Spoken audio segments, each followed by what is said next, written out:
Ya entendí lo que me dijeron de que han eliminado, por lo menos hasta ahora, en los dictámenes o predictámenes, el tema de la confiscación de la plusvalía. ¿Es correcto? Sí.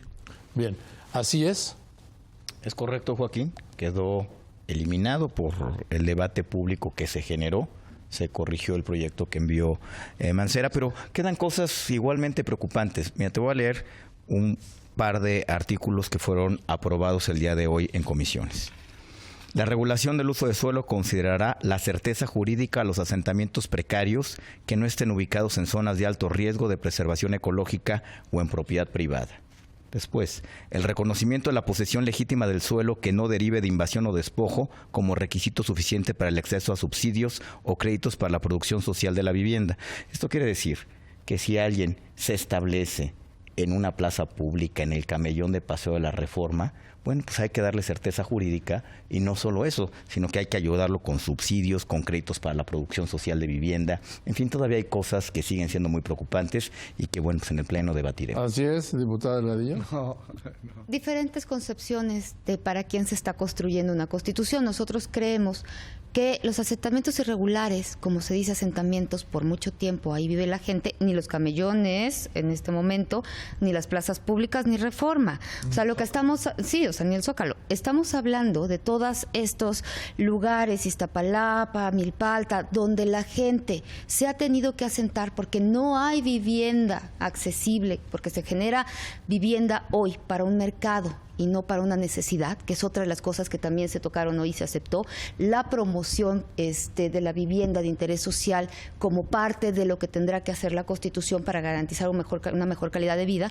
Lo que estamos haciendo es aquella gente que está en situación de riesgo, que está en asentamientos irregulares, si no está en un tema que pueda ser de protección civil, ver cómo se le garantizan las condiciones para una vida digna. Lo que dice esa redacción es que se va a convertir el asentamiento irregular en propiedad privada. Eso es lo que significa eso. Si alguien está en un asentamiento irregular, ese artículo le da derecho a convertir esa posesión en propiedad y además a recibir un subsidio para convertir esa propiedad en una casa. Lo cual es un poderosísimo incentivo a las invasiones. No, pero es la forma, es una consolidación de propiedad privada por la puerta de atrás, a través de un derecho adquirido por vía constitucional. Es un sinsentido. No es que se trabaje por los pobres o por los ricos desde la Constitución, es que se tiene que gobernar para todos y las reglas tienen que ser para todos y hay que hacer prevalecer ciertos principios que son fundamentales, entre ellos la certidumbre jurídica, la certeza y sobre todo el derecho a la propiedad. A ver, doctor. Yo estoy de acuerdo en el derecho a la propiedad, en la certeza, en lo que dijo aquí el diputado Gil Suart, pero también estoy convencido del derecho a la vivienda. ¿Cuántos millones de seres humanos en esta ciudad y en el país no gozan, no ejercen el derecho a la vivienda? La preocupación del proyecto, ¿no?, que lo propuso el jefe de gobierno, que no es de mi partido, pues va en esa línea, en la línea de reconocer el derecho a la vivienda. Desde luego ese asentamiento irregular, para que se constituya en propiedad, como dice el diputado Gil Suart, pues no puede realizarse en automático. Eso merece va a necesitar de un proceso judicial, ¿no? De un proceso judicial, porque puede haber un poseedor, un pequeño propietario, hay que demandar la prescripción adquisitiva, no va a ser en automático. A ver, diputado Camacho. Lo que creo es que la Constitución tiene que estar diseñada pensando en todos los capitalinos. No puede ser una Constitución a la medida del deseo, de la necesidad de un sector social.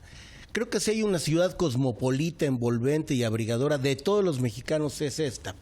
Por lo tanto, tenemos que generar una Constitución que dé, primero, certidumbre jurídica, una Constitución que esté orientada a cumplir todos los derechos, pero que también haga que las obligaciones que nos impone la Constitución, la ley y la convivencia ordenada también se puedan cumplir. A propósito del crecimiento, me parece que esta parte del altiplano mexicano ha sido por años muy atractiva. Ante lo inevitable del crecimiento, el orden me parece que es elemental si lo que queremos es vivir con dignidad. la prestación de los servicios públicos tiene que estar aparejada justamente con la regularidad para que la vida digna, que me parece que es a la que todos tenemos que aspirar, no se quede en una esperanza. Todos los derechos están en tensión con otros, en conflicto con otros. El propio derecho a la propiedad privada está en tensión con otros derechos, como el derecho a la vivienda, ¿no? Entonces me llama la atención que en algunos casos, bueno, sí depende del caso concreto, se hable de tensiones de derechos y en otros no.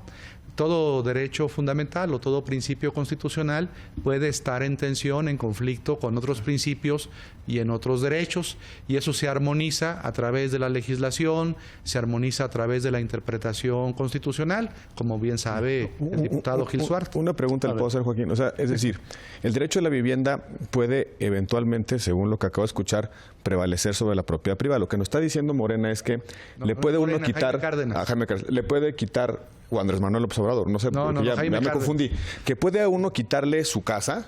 Tu casa, Joaquín, llega a la autoridad, te la quita, porque vamos a hacer unos departamentos para darle derecho a la vivienda a otras personas. Esas son frases No, es que no se puede, no, es que la frase no la puse yo, la puso el diputado Cárdenas. El derecho de la vivienda está en tensión con el derecho a la propiedad. Eso lo dijo el diputado Cárdenas. Yo no veo colisión ahí. La propiedad privada tiene un marco de ejercicio y el derecho a la vivienda tiene un conjunto de mecanismos de realización. Ahí está, por ejemplo, el Infonavit, lo que hace el Fobiste, en fin. Yo no encuentro una posibilidad de subordinar el derecho a la propiedad por el derecho a la vivienda de otra persona. No conozco un caso y me asustaría verlo en alguna circunstancia. No, desde luego que pueden existir casos donde el derecho a la propiedad con el derecho a la vivienda entren en tensión, en conflicto. Y no se trata de despojar a un propietario de su bien. Sí, el ejemplo es ese que pone la senadora Padierna. ¿Qué es la gentrificación? La expulsión de personas de sus lugares, de sus barrios tradicionales, por la especulación inmobiliaria. Acuden, ya no pueden vivir ahí, no pueden pagar las rentas, entonces van a vivir a los cinturones de las grandes ciudades o a otros estados de la República, como ocurre en la Ciudad de México, porque es muy caro vivir en la Ciudad de México. Entonces, el derecho a la vivienda de esas personas se ve afectado por el derecho de propiedad de los que tienen los recursos para adquirir inmuebles de alto costo en la Ciudad de México. Ese es el ejemplo. Y entonces, para hacer valer el derecho a la vivienda, ¿van a quitarle la propiedad privada a otros? No.